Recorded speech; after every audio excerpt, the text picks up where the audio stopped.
ना मुरुडेश्वर, गुरुवंतेश्वर, डाळेश्वर, संकेश्वर,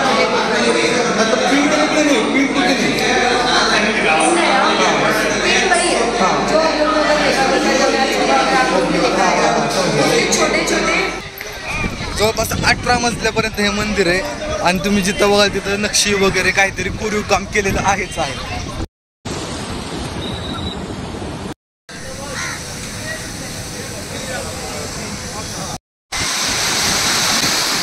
सकाळच्या वाजल्यात 8.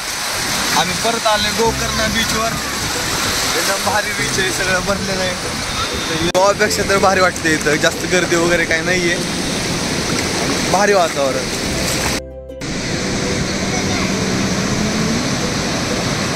सकाळपासून जवळपास 2 तास झालं या बीचवरच आहे. आता चाललो दुसरे पॉइंट्स एक्सप्लोर करायला. तर बघू आता पुढचं काय नियोजन आहे आमचं त्या हिशोबाने.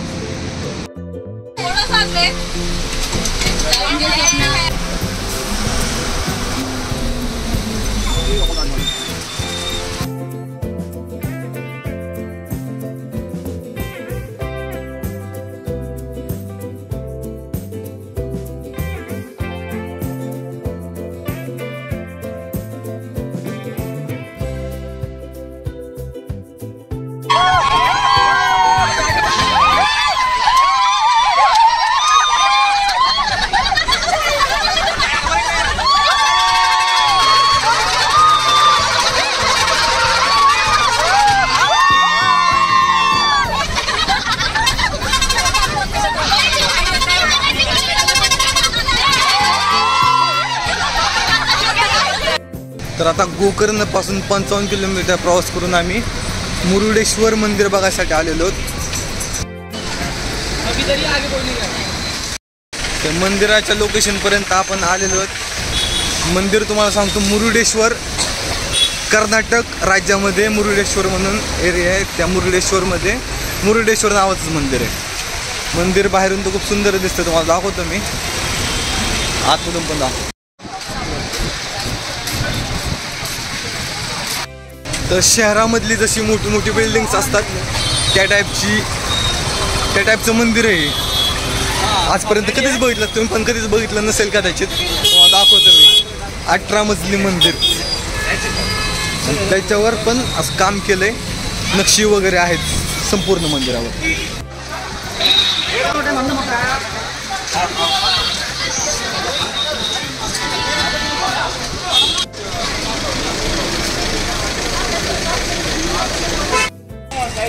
तर या मंदिराचं नाव आहे, पूर्ण नाव मला पण नव्हतं माहीत, तर मी आता एका ठिकाणी वाचलं, म्हातोबारा श्री मुरुडेश्वर टेम्पल असं या मंदिराचं नाव आहे.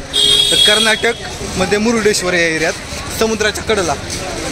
कधी पण या.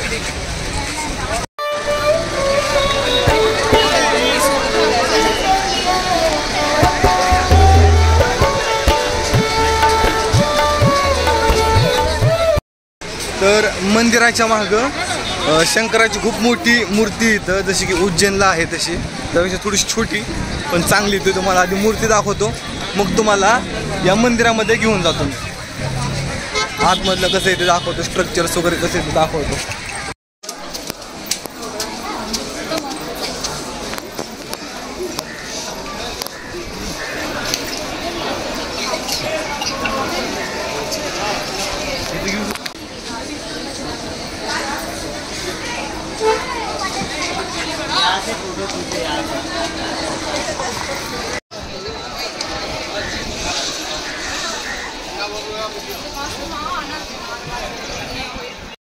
तर अशा प्रकारे हे मुरुडेश्वरचं मंदिर आहे आणि खूप छान छान गोष्टी इथं. मागचं मंदिर बघू शकता तुम्ही.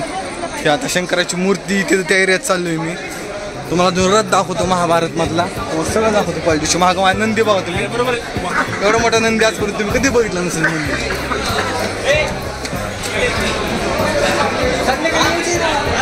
सगळी लुंगी वगैरे घालून मी जेवढा जीन्स पॅन्टवर आलो. तर इथं आलं नाही तर तुम्हाला गरमी लई इथं, कारण की सगळ्या चारी बाजूला समुद्र असल्यामुळे गरमी, खूप गरमी. मागं समुद्र बघा माझ्या, तो मागचा अख्खा सगळा समुद्र आहे. मंदिराच्या आतमध्ये जी गुफा आहे, आम्ही त्यात गुफा बघायला चाललेलो. त्यासाठी तिकीट वगैरे आम्ही काढलेलं आहे. मोठीची मोठी लाईन आहे, तर या लाईन थ्रू आम्ही चाललो आहे आता गुफेमध्ये. तुम्हाला आतमध्ये कसं आहे ते दाखवतो, जर फोटो काढायची परमिशन असेल तर.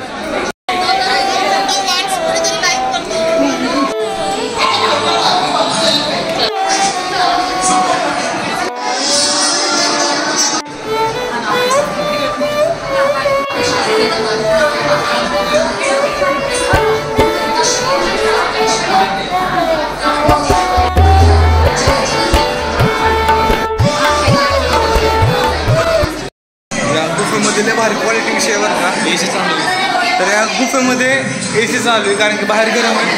जिथे AC वगैरे बसवलेला तुम्ही बघू शकता. तर या गुफेबद्दलची माहिती आपला गाईड दादा जो आहे तो एक्सप्लेन करून सांगेल. त्याची मी वाट बघतो, त्या सांगायला होतो मी. तोपर्यंत तुम्ही ह्या मूर्त्या बघा.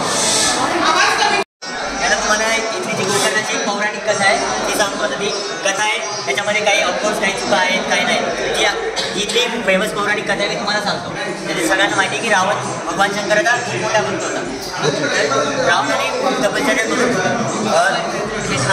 शंकराला प्रसन्न केला आणि त्याच्याकडे आत्मलिंगाची मागणी केली. आत्मलिंग म्हणजे भगवान शंकराचं एक दैव स्वरूप असतं. ते त्याला लंकेला घेऊन जायचं आणि त्याला तिथे त्याची पूजा करायची, ते लंकेला घेऊन जायचं.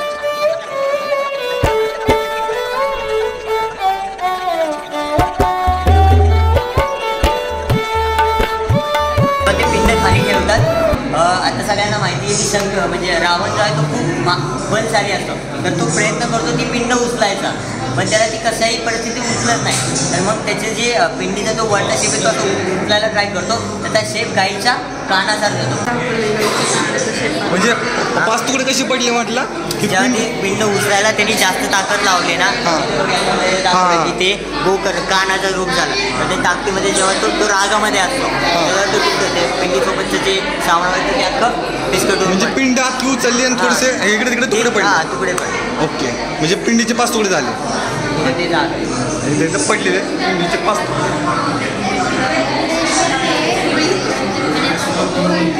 गणेश्वर, सजेश्वर, गोकर्ण. पिंड हे महाबळेश्वरमध्येच आहे, पण हे जे वरचे काही तुकडे असतात ते तुकडे वेगवेगळ्या जागेवर पडले आणि ते तुकडे पडले तिथे मंदिरं बनवलेली. तर ती मंदिरं कुठं कुठं बनवली ती तुम्हाला सांगतो. हे सगळे मंदिरं कर्नाटकमध्येच आहेत. तर तुम्हाला ते ठिकाणाचं नाव तुम्हाला दाखवते, पोस्टर्स वगैरे लावलेले आहेत. तर पहिलं मुरुडेश्वर, दुसरं गुणवंतेश्वर, धरेश्वर, सजेश्वर, धारेश्वर, सजेश्वर आणि गोकर्ण. आणि गोकर्णाच्या पिंडचं स्ट्रक्चर बघा. गाय के कान जो रहते हैं. हाँ, गोकर्ण म्हणजे गाय का कान. समझ गया. ओके. निकला नहीं तो एक बार जहाँ पे जहाँ पे आप रखोगे उधर ही उसका स्थापित हो जाएगा. फिर वो 5 टुकड़े किधर बने? हाँ, ये देखो ये नाम. ये पिंड के थे या दूसरे थे? पिंड के टुकड़े. मतलब पिंड टूट गई? पिंड टूटी नहीं, उसके टुकड़े हुए. मतलब एक पिंड है, उसके 5 अलग अलग छोटे अच्छा से नाम मुरुडेश्वर, गुणवंतेश्वर, धारेश्वर, सजेश्वर. मतलब पिंड टूटे नहीं, पिंड टूटे नहीं. पिंड वही है जो हम लोगों ने देखा उसके छोटे छोटे ये हुए टुकड़े बंद. ऊपर का निकला. तर ही पिंड कसं झाला, पिंड होती, रावणाने ती पिंड उचलली की त्याला उचलायची होती, पण ती उचललीच नाही त्याला. आणि ते वरचे थोडेसे तुकडे असतात, ते तुकडे निघले आणि वेगवेगळ्या जागेवर पडले. पण त्यातलीच ही एक जागा आहे. आणि मग अशी जे मेन्शन केले जागेचे नावं गुणेश्वर, सजेश्वर या ठिकाणी हे पडले. तर ही पिंड कुठं उचलली तर गोकर्णमध्ये.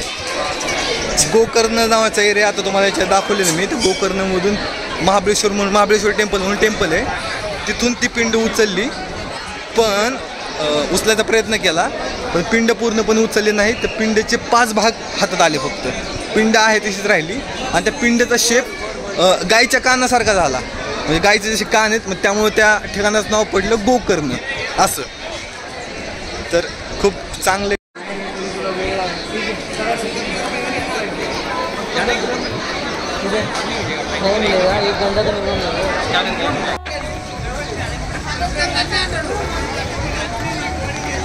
आता या मंदिरात जायची वारी चालली आता आपली. तरी आपण या मंदिराकडे चाललोय, या मोठ्या आपल्या मागच्या मंदिरामध्ये. तर तिथे खूप गर्दी, 2 तासाची वेटिंग आहे. पण तरी मी तुम्हाला नेणार, काय टेन्शन घेऊन. गर्दी होती, मागून उडी टाकून चालू डायरेक्ट. मंदिर दाखवतो, मंदिर क्वालिटी मंदिर, हा क्वालिटी विषय. माग हत्ती,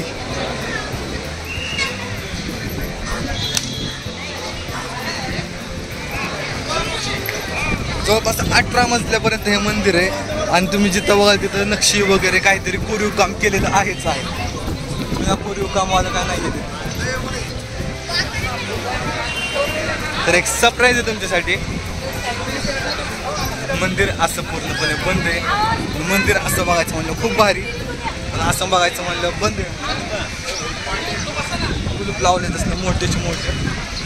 बॅटरी काय प्रॉब्लेम आहे, दर्शन वगैरेसाठी खूप गर्दी वगैरे आहे त्यामुळे. ठीक आहे, 2 हत्ती बघा, मोठं मंदिर बघा.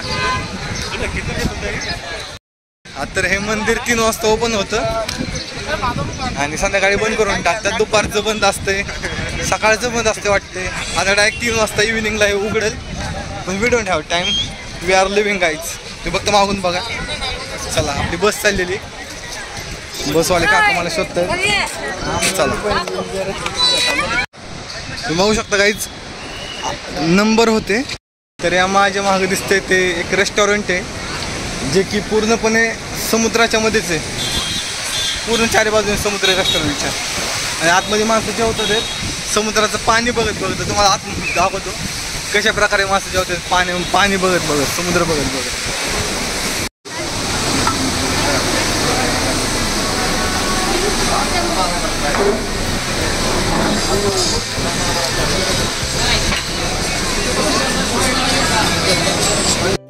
पॉईंट टू बी नोटेड, हे मंदिर 3 वाजता इव्हिनिंगला उघडतं. ते तुम्ही लक्षात ठेवा, त्या हिशोबाने तुम्ही या. तर आम्हाला जरा दुसऱ्या जागेवर जायसाठी बरेच स्पॉट मला इथले कवर करता नाहीत आले. पण तुम्ही जर इथे आला तर तुम्हाला बऱ्याच गोष्टी कवर करण्यासारख्या आहेत. बऱ्याच गोष्टी इथे छान छान बघू शकता तुम्ही. पण आपल्याला निघायचं आहे, त्यामुळे मला जायला लागेल.